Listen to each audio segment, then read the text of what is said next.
In this short video, I'm going to answer a question that I get often, and that is the bank negotiable on their listing price? Well, the correct answer to that is yes. 99% of all your corporate sellers are going to negotiate somewhat on the list price.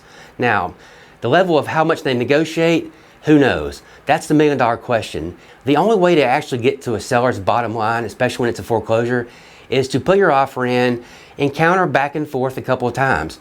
Generally, what they're going to do is they're going to counter you back with just minimal off. Say the house is listed for $200,000, you offer $150,000, their first counter might be $199,000. It's generally something where agents and buyers get offended. It's like, that's not negotiating. $1,000 off $200,000, that's not near enough. But generally, that's what they're going to do. I found this really good article online when I was trying to do a little bit of research to see what kind of information was out there when it came to answering this question. And I want to go over some of this article because it brings up some good points and some things I want to point out and explain a little bit better to give you a better understanding of kind of how it works and what the sellers are doing and thinking on the back end. I'm sure everyone watching this video already understands what an REO and foreclosure listing is, but I want to point out this one thing because this is extremely important and it's really bad information. Now let me quote this article. A buyer, especially in California, and let me say I'm not in California, I'm in Florida.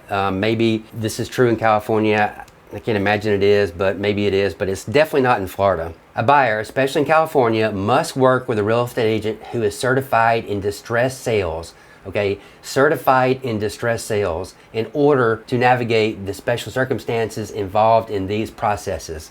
I just wanted to point out that this is bad information, totally incorrect. At least here in the state of Florida, a buyer can work with whomever they want. All they have to do is be licensed.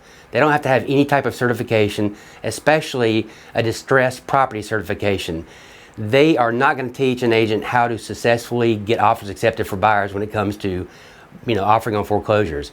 Ridiculous statement, so that is absolutely not true. You can work with whoever you want. My best advice is try your best to go directly to the listing agent.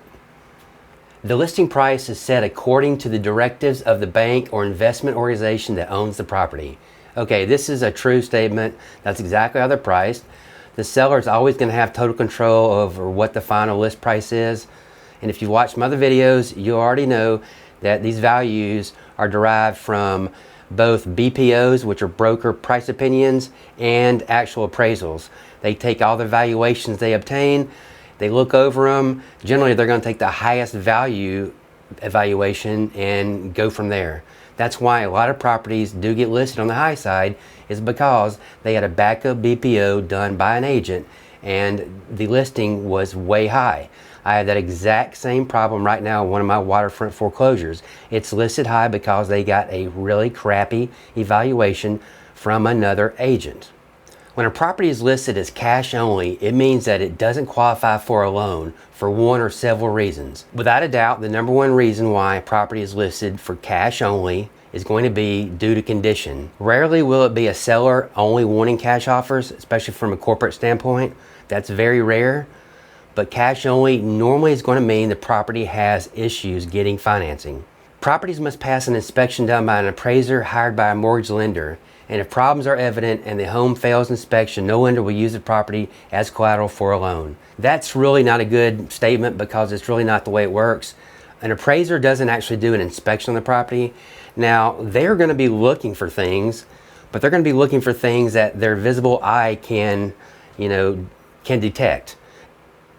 So as a result, many foreclosed homes are sold as is cash only. Lender owners are not required to file a disclosure statement in most states, including California, as most have never seen the property. That's pretty much true. We don't have them in Florida. You're never going to get a actual seller disclosure from a corporate foreclosure seller. Now you're going to get seller addendums, which are going to supersede your contract, but you're not going to get any type of property disclosure from any type of corporate seller, especially when it comes to being a foreclosure. Another important factor that's going to affect how a foreclosure seller negotiates an offer is going to be days on the market. If a property is less than 30 days and the listing agent has not performed their monthly market report, then you can just about forget them doing a lot of negotiations and taking much off the price. It's not really going to happen. Once the property hits 60 to 90 days, then that's going to open the bank to lower their thresholds and open it up a little bit wider to accept, lower offers. You need time on the market. It's almost impossible to get them to accept a low offer with less than 30 days. That's going to about do it for this video. As always, I really appreciate it. I want to give a small recap. Are bank foreclosure prices negotiable? The answer is yes. You can offer whatever you want, but they will negotiate. You do not have to offer full price. What is the main factor they're going to look at normally when it comes to negotiating offers? One of the biggest things is going to be days in the market. If it's under 30 days, they're not going to negotiate like they will once it hits 90 days plus. So keep that in mind when you're looking for properties. Check out and see how long it's been on the market. It's going to go a long way in what the bank's willing to accept and what they're willing not to accept. As always, I appreciate it. Thanks. Have a great day.